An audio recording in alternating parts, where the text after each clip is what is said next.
there, my name is Kim Christmas, and today I'm going to be sharing some tips with you on how to achieve some of my background elements in my paintings. And I have a couple of samples here. These are tiles that were layered first with some color, and you can see that there are multiple colors in here, and there's also some cute little images and some stenciling applied before the actual painted design is applied. And I tend to really like filling in the background spaces. I don't like to leave any space really untouched without any color. And if you were to come visit me at my home, you would see that I do that at home on my walls too. So today I'm going to be working on this little set of butterflies, and I've already gone ahead and based these pieces with the DecoArt chalky finish paints, and you can really pick any colors that you like the best. I used Smitten with a little bit of Innocence kind of brushed on there together, and lace and the vintage blue color. I like that one. And these images here are applied using the image transfer medium from DecoArt, and the instructions are to use that are on the side of the container, and you would just apply your laser print images. If there's writing on them, make sure that when you print them that they're reversed, so that when you place them onto your piece upside down here, that they're going to turn out readable. And so I actually have these pieces and the painting instructions with these images included on the pattern available on the website. So I've gone ahead and applied these designs on. I've already applied sponging to these pieces here. I used the turquoise blue and boysenberry pink and raw sienna for this one. And I'm just using a medium seawool sponge, and it's got quite a lofty look to it. It's not too tight. It's got some medium-sized holes and some frayed edges, and the rattier actually the better. So once your images are on the pieces and they've dried well, and you've got as much of the paper removed, you can use a little bit of fine sandpaper to get that off, or dish scrubby. Just lightly moisten the piece with some clean water using your sponge or brush, and I think I'm going to use a little bit of watermelon slice, the DecoArt acrylic paint, to just lightly sponge my moistened butterfly surface. And I'm going to try to avoid the images that I've placed on there just a little bit. I don't want to cover it up completely because I want to go in there with some other colors and do something else. So just a little bit for some interest there. Now that can obviously set aside to dry, because if we touch it, it's going to move our paint away. So here I've got two colors here on the blue butterfly, but it's not quite deep enough for me yet, so I want to do a little bit of shading,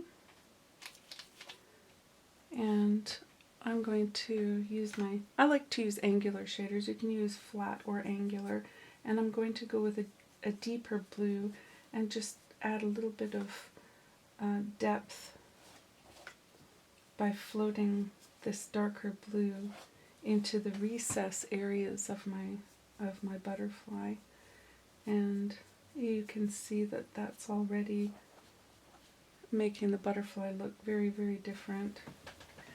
So I've got some shading here in my recess areas, and I've applied a little bit of color too in my salmon colored butterfly. And here too you can see in this one with the colored images how much that goes inside and around your image and just really makes that sort of pop and makes it a little more rich. So it's a lot of effect really quickly with just a little bit of effort.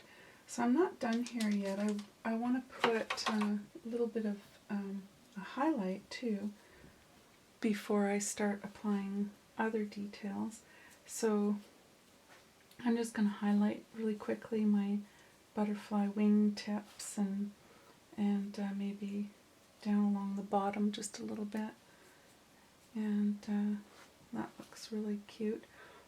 And here too, let's do the pink one and a little bit on the head.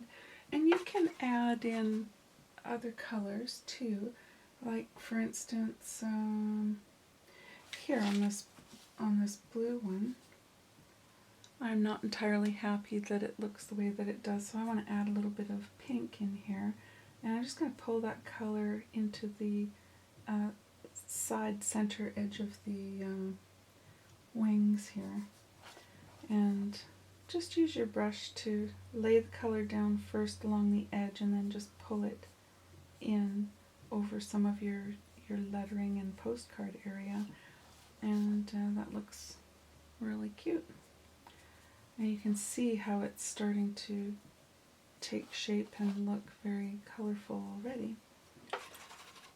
So another technique that I like to use is with the media fluid acrylic paints, and you can get an interference which gives this color a little bit of an opalescent look too, and you can use this one to carry this one so that this one's a little lighter than the way that it comes out of the bottle. So if you would use a tiny little bit of the magenta, for instance, with the interference, that brings the color down quite a bit, and then you can apply a nice sort of translucent opalescent color into your lettering area, maybe into your postage stamp. And I'm getting quite a bit of pink on this one, so I'm going to apply just a smidge of turquoise with the turquoise interference, and maybe I'll put some of that here in this lettering here. And you can use, whatever colors you want. If you wanted to put in a little bit of yellow, there's a whole variety of colors that you can use on this. Let's do this one here. So I just like to, make things look really interesting with all of the colors that I have. So, and another fun idea that makes some of my projects look really interesting is stenciling. This is just a little bit of drywall tape. It's a mesh, and it's sticky on one side, and you can just apply it to wherever you want on your surface. Use a dry brush with a little bit of cool white maybe, or another color, and you get a really cute effect on top of all of the color layering that you've already applied to your butterfly. Maybe a little bit of let's see, a little bit of a scroll. That would be cute.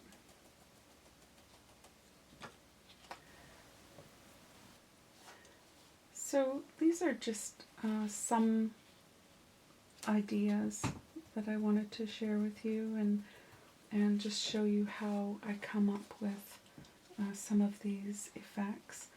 and just have fun, just, use what you have. You don't have to go out and get a whole bunch of new stuff and new supplies, but, all of these things, if you can collect a few here and there and add them to your collection, then you can add all of these things to your paintings as well. So I hope that you'll check these out, and if you're interested in these butterflies and the instructions, then I'll put the link below this video and you can go to the website and check them out. And happy painting. Fill up all those spaces with color and elements and little cute ideas, and make your day really pretty and fun. Thanks for watching.